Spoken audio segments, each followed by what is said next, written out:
Assalamu alaikum wa rahmatullahi wa barakatuh. Abalungi abali ku Tawira Radio Tawira TV mbabuzaako mwenna abeekuumira ku mpewo kuno amanya n'eddoboozi omuzira Nkimannaga wa Mariam nze ndiwo okubeera nga ate nkuweereza nkutuusaako biki ebi happeninga. Olwaleero ndi wa mukisa okutegeeza nti nsisinkanye omu ku basajja muno mu UAE ba businessman, omusajja alina business, omusajja akola ebintu eby'enjawulo era nga butereevu agenda kuba atubuulira.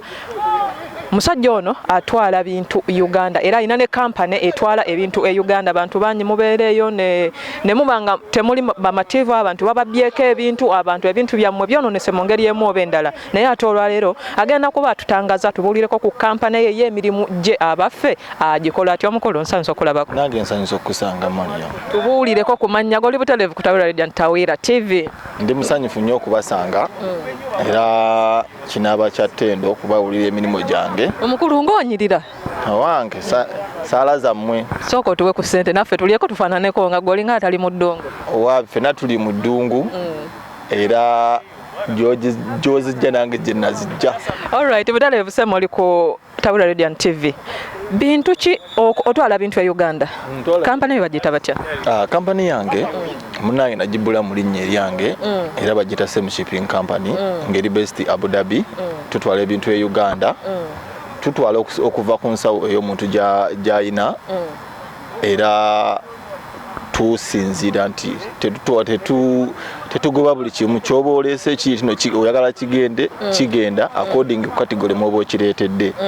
Rero nera tuli banjawulo ku balala nti woleeta ekintu kyo sente tuzikugjaako osasula bituuse Uganda.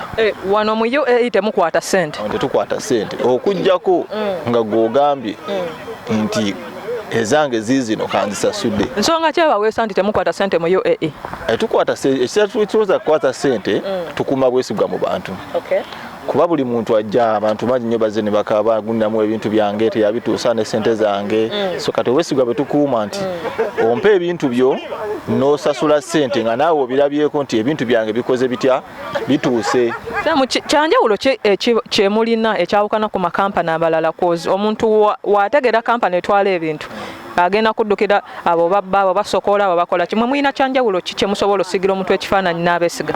Kyanjawulo kye tulina nti ebintu ebyaffe bwe tuba tubitwala e Uganda tubirapinga bulungi for the safety nti tubisibako akaveera naye n'okalaba nti ebintu byange mbisibye weba nsawo ne tugiseeko akaveera kungulu akagibikka tugiwandiikako erinnya lyo era kikakatako okukebera ensawo yo ng'etuuse nti weeti wekifaananyi kyeyankubira kyekino kyennyini. So si nti woogituwadde nga ya zipu era tugitwala ne zipu tugisibako ne tugiteekako bulungi amannya neetuuka bulungi. Ate n'ekirala kye tulina nti ebintu by'oba obyagala bisobola okutuukako ku ewuwo n'otajja buzi ku store. So gamanzi ebyange mujja bikola. Muyina ne store? Tulina store. Zisangibwawo? Zisangibwa Bakisongo budde Nansana. N'ekirala Semu kye nandyeetaaza okwagala okukubuuza, omuntu wawulira ku kampani ng'eno etwala ebintu ekimujjira mu bwongo bye bisale bya ssente mukyajinga mutya? Ebisale bya ssente ebyo biri byanjawulo nti waliwo ebiyita ku nnyonyi n'ebiyita ku mazzi. Nti ebintu ebiyita ku nnyonyi tugeze nti omuntu atwala migugu girimu engoye ebiba nga biyita ku mazzi ekyo tugijjako dira mu 12.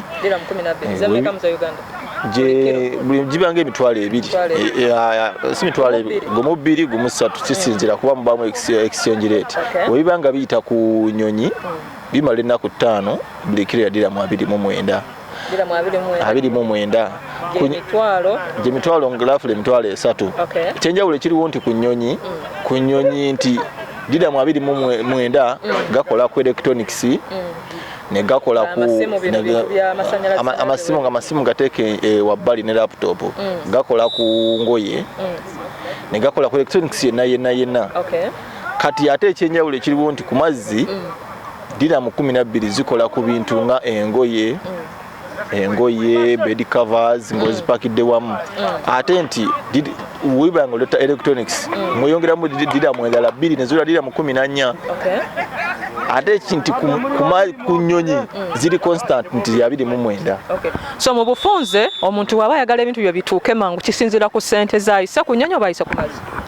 Nandi mubawadde amagezi nti ku nnyonyi twandiyisizaayo ebintu ebiri like ebiri so urgent nti woba oyagala agent kyaku shipping ebintu nga biri agent naku 5 osobisa ku nyonyi naye oba toyina nti pressure osobola obisa ku mazzi kubanga ku mazzi tukuwa emyezi 2 ngo ebintu byo biri Uganda. So woyisa ku mazzi ebintu bituuka oluvannyuma lw'emyezi 2. Emyezi 2.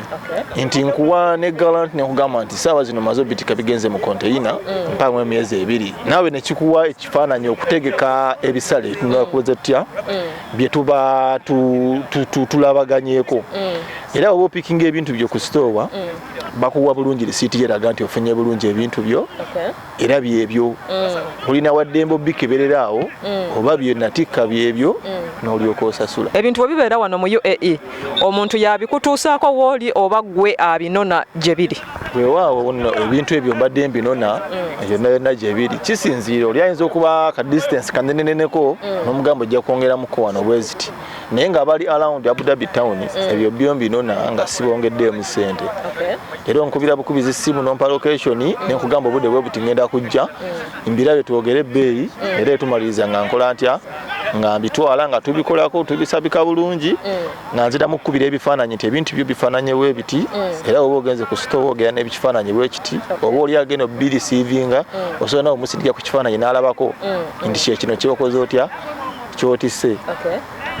Alright, tweyanze nsuubira kati mu mbeera eno abantu ajja kuba bawa ku contacts zo, email, enamba z'essimu nangeri ki yonna platform zo engeri gye basobola okufunamu ate oba oli awo obeere nga bakufuna bulungi mu mbeera y'okubawa ebintu byabwe.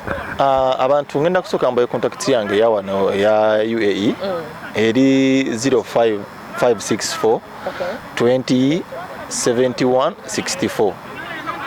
Eye Uganda eri 0772 31 666 9. Zonna ziri ku WhatsApp? Eri ku WhatsApp ya UAE yoka ene sigadde eya Uganda osobola oginkubirako nange njirisiivinga in case wabaawo kyo wotuse ku store olabawo nti waliwo kino bwekiti kiba kyangu nnyo n'ogikubako kuba wogikubako nze kennyini nzagirisiivinga. Tweyanze obugambo obusembayo bw'oba osuubiza bakasitoma abo empeereza ey'emirimu mu ngeri emu oba endala? Bakasitoma bange abalungi mbasuubiza abaali bakozeeko nange era bonna abaali batiseeko nange engeri gye nkolamu ebintu bagiraba. So n'abapya bonna abajja mbasuubiza ekintu kyekimu nti ngenda kukola n'amaanyi ebintu babifune bulungi. Wokitisse wokifuna sigamba nti okitisse mu January ate okifune mu December. Era yenkugamba nti otisse mu January mu Gwokubiri mu Gwokusatu obifuna era gubeera Gwakusatu. So nekira kyensembyayo nti bakasitoma abalungi abaagala omudelivery naye tugikola nga bituse Uganda so gamba nzi sirina budde bugenda kujja ku store era naye tulina emmotoka ekola etya ebijja ku store n'ebitwala so gamba ndi wano bwetu ne bweti ne tulabagana ebisale n'ofuna mu buufu obwangu nti tukola ne do to do ku bintu byo kubanga abantu banyo babatabukana badde eri batasobola kujja kwasakanya budde bwaki bintu bino era so kungamba nti mbitisse naye mbyagala waka ya nompe namba yoyo ne tumukubira n'atuwa endagiriro tumutuusiza ebintu bye mu bulungi bwe. Alright, tweyanzege omukulu bw'atyo bwalabise ono omukulu atika bintu kampani eyitibwa SEEMU Shipping Company batika bintu kugenda Uganda. Nekirala kyenjagala okubuuza waliwo abantu nga tebalina kago oluusi ayinayo ayagala kuweerezaayo kasimu kamu perfume emu kale obuntu obutonotono nga si bya kiro bitya naye ate nga naye ayagala kukozesa gwe oyo omukolo otya? Abaweereza essimu abagala kuweereza laptop ebyo ebintu bigenda buli wiiki buli wiiki babeerayo babireeta era tuwoogera era n'ofuna ekintu kyo nti olayinza okuba ayagala kuweereza ssimu mukadde nabyo mbitwala naye byo bigenda buli wiiki tukola programu nenkugamba ngenda biteeka bwe nti era nabyo bisanga ku ofiisi ewakiso.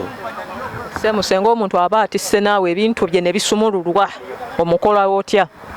Ebintu ebyo weewaawo oliwo aba abisibye ngezaako nnyo babuzi otaddemu ki nageza nangamba ntaddemu ngoye ntaddemu ki lwaki neewala okutuukayo ne mubuuza byonna obimanyi nti ebintu ebyo bibanga bisumuluddwa kinkakatako nze ombulire biki ebivuddemu nze nganze company tusolovinga ensonga eyo ekoleki naye nga byonna byentise sifunanga ya complaining nti ebintu byange bikoze bitya byasumuluddwa era abantu bangi bafunye ebintu byabwe ate ne banyongera ne bakasitoma balabe sitakolaki ndabirawo ng'olya ngamba byatuse bulungi olya ngambi watise ebintu ebyange bino jangu obinone ng'oli simumanyi na kumanya naye ng'omanyi nti obwesigwa bw'oteeka mu kintu kyekikwongera ki ekirala so abantu mbasuubiza nti biramu tebijja kusumululwa bijja tuuka mu bulungi bwabo binabagamba nti myezi 6 ebyange bituuka mu myezi 2 sente asasula ku stowa sitasasulira wano